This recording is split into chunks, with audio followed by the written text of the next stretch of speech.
प्रभु यीशु मसीह की वो हमारे बीच में। आमीन, हालेलुया। आज का हमारा विषय है प्रभु यीशु मसीह दयालु है। प्रभु यीशु मसीह दयालु है, तरस खाने वाला है। ओके, क्या है? दयालु है, तरस खाने वाला है। हालेलुया। एक छोटी सी घटना मैं आपको बता रहा हूँ। आज आप जो यहाँ पर बैठे हुए हैं, दुखी हृदयों के साथ आए हुए लोग, धन्यवाद लेकर अपने मन में आए हुए लोग, बीमारों को लेकर आए हुए लोग, स्तुति प्रशंसा करने आए हुए लोग, तमाम वो भाई और बहनें ये याद रखें, जिस ईश्वर के चरणों में, जिस प्रभु की उपस्थिति में आप आए हैं, वो तरस खाने वाला है। क्या है? तरस खाने वाला है, दया करने वाला ईश्वर है। यदि आप अपने मन को नम्र और दीन करेंगे तो वो जरूर तरस खाकर दया करेगा, अनुग्रह करेगा। मुर्दों को जिंदा करने वाला ईश्वर यीशु है। हालेलुया। एक छोटी सी घटना हम बाइबल से पढ़ेंगे। लूका रचित सुसमाचार उसका 7 अध्याय और उसकी 11 आयत को हम लोग पढ़ेंगे।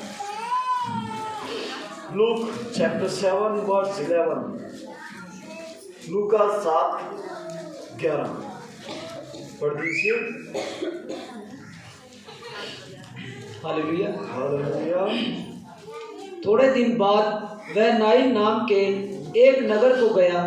उसके चेले और बड़ी भीड़ उसके साथ जा रही थी। जब वह नगर के फाटक के पास पहुंचा तो देखो, लोग एक मुर्दे को बाहर लिए जा रहे थे, जो अपनी माँ का इकलौता पुत्र था, और वह विधवा थी, और नगर के बहुत से लोग उसके साथ थे। उसे देखकर प्रभु को तरस आया और उससे कहा, मत रो। बस।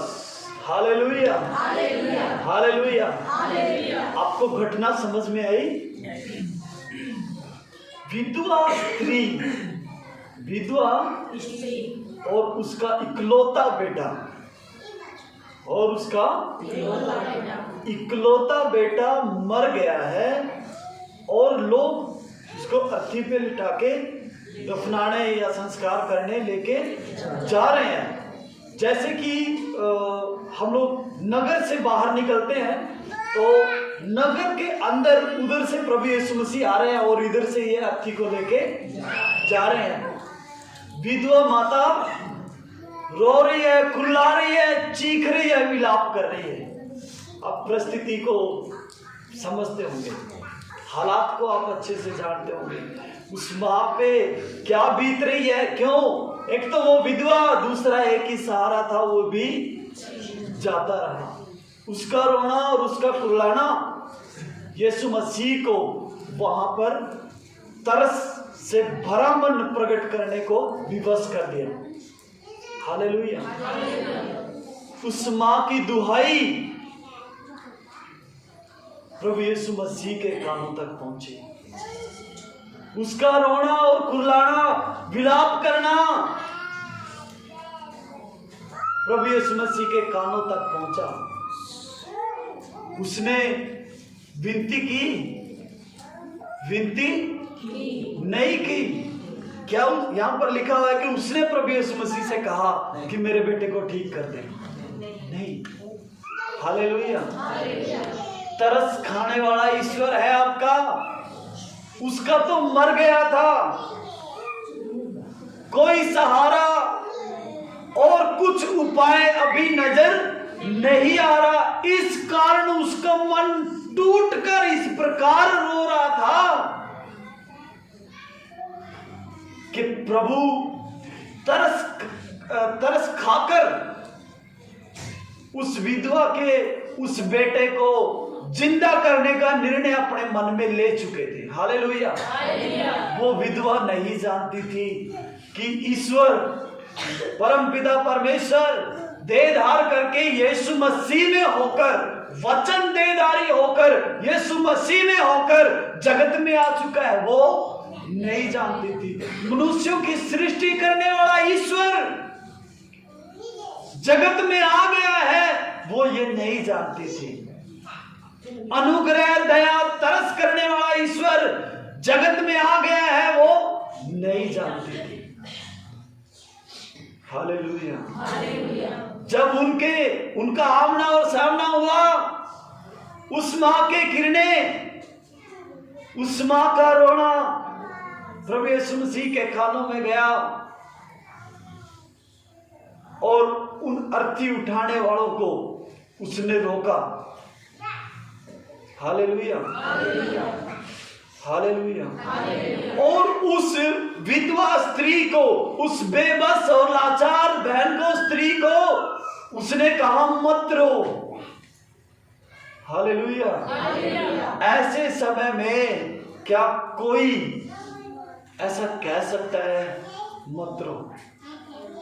यदि हम बोलते हैं मत रोइए, परंतु इस परिस्थिति और इस हालात में इस वाक्य का प्रयोग करना यह दर्शाता है कि समस्या खत्म हो गई है। समस्या खत्म हो गई, मत रो, समाधान मिल गया है, मत रो, उपाय निकल आया है। मत रो कहना, रो मत कहना मतलब उपाय प्रकट है। किसी ने ये नहीं कहा था मत रो। हालेलुया। उस स्त्री को प्रभु यीशु मसीह ने कहा मत रो। जब उसने उसको दिलासा देते हुए कहा रो मत, और अर्थी उठाने वालों को कहा ठहर जाओ, अर्थी उठाने वालों को कहा ठहर जाओ।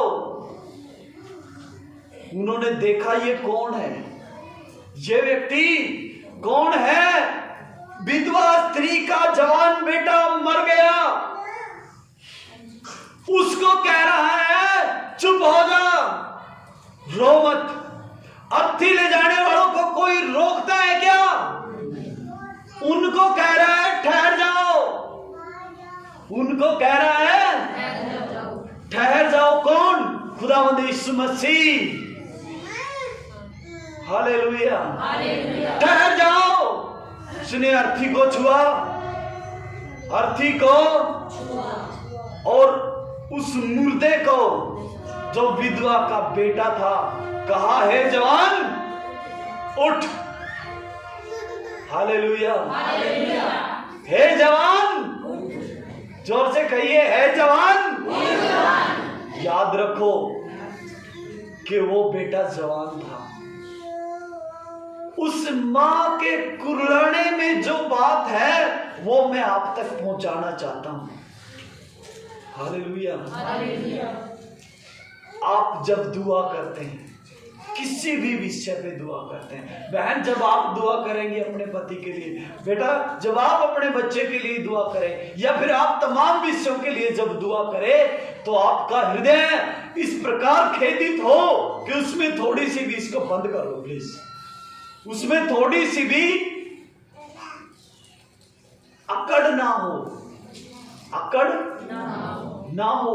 तरस खाए ईश्वर रब दया करके हमारी उस दुआ को सुन ले। हमारे पास कुछ नहीं है, हम आपको कुछ नहीं दे सकते, हम आपको चंगा नहीं कर सकते, हम आपको ठीक नहीं कर सकते, हम आपको दुष्ट आत्माओं से छुटकारा नहीं दे सकते। वो यीशु पवित्र आत्मा की सामर्थ में होकर आपको छुटकारा देता है, आपको चंगाई देता है, आपको जिंदा करता है, आपको तंदुरुस्ती बख्शता है, आपको हियाव देता है। हालेलुया। सवाल ये है कि आप उस योग्य होने चाहिए। सवाल ये है कि आप उस योग्य, आप तरस के लायक होने चाहिए। कुछ भी असंभव क्यों ना हो, कुछ भी असंभव क्यों ना हो, परमेश्वर के लिए कुछ भी मुश्किल कुछ भी असंभव नहीं है। यदि आपका हृदय टूटा हुआ है और परमेश्वर के प्रति तरस खाने लायक है, आप पुकारेंगे, यीशु दया करेगा। हालेलुया। ये सुनिश्चित कर लीजिए, जान लीजिए कि खुदावंद यीशु तरस खाने वाले हैं। वचन में लिखा हुआ यहाँ पर उसको तरस आया, उसे देखकर प्रभु को तरस आया, उसे देखकर प्रभु को तरस आया। और हम भी यदि किसी ऐसी घटना को देखते हैं, हमारे बस में कुछ भी नहीं है, पर उसके बस में था, उसके बस में उसका हृदय तरस से भरा। उसने कहा, बहन चुप हो जा, अर्थी को रोको, और उस जवान को जिंदा कर दिया और उसकी मां के हाथ में उसे सौंप दिया। उसके शब्दों का अर्थ चुप हो जाओ, अर्थात मेरे पास उपाय है, मेरे पास यदि आज आप यहां से जाते हैं तो यीशु को अपने साथ लेकर जाएं, यीशु को अपने घर में लेकर जाएं, यीशु को अपने जीवन में लेकर जाएं। वो कहता है मेरे पास उपाय है। हालेलुया। एक और घटना, मरियम और मार्था, उनका एक भाई जिसका नाम था लाजर, वो मर गया। यीशु मसीह को उसके बीमार होने की खबर मिली,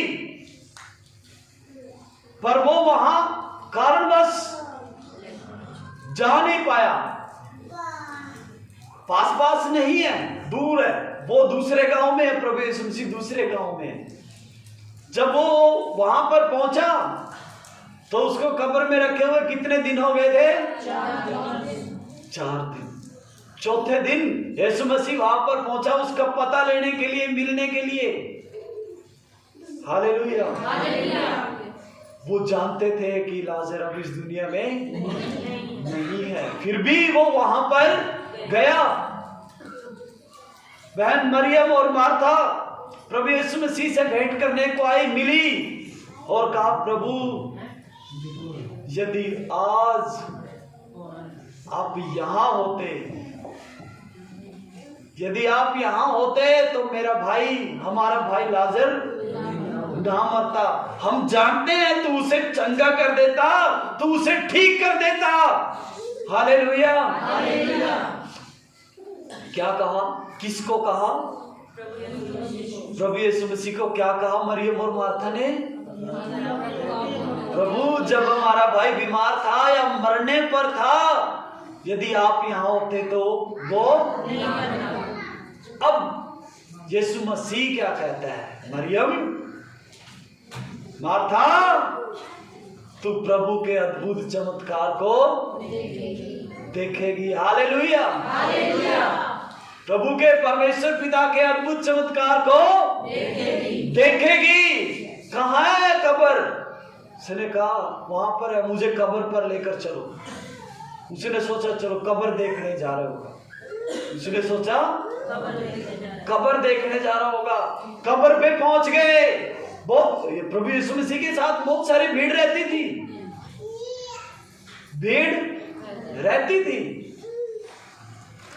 वैसे ही सुन के लोग उसके पीछे हजारों की संख्या में लोग इकट्ठे हो जाते थे। अब कब्र के सामने प्रभु यीशु मसीह पहुंच गए। जैसे कि नॉर्मली हम जाते हैं, किसी को कोई एक्सपायर हो गया, हम संस्कार पे नहीं थे, दफन के समय में या संस्कार के समय में नहीं थे, तो फिर हम लोग कई बार जाते हैं। वैसे ही मिलने के लिए उन्होंने सोचा, पर प्रभु के मन में क्या है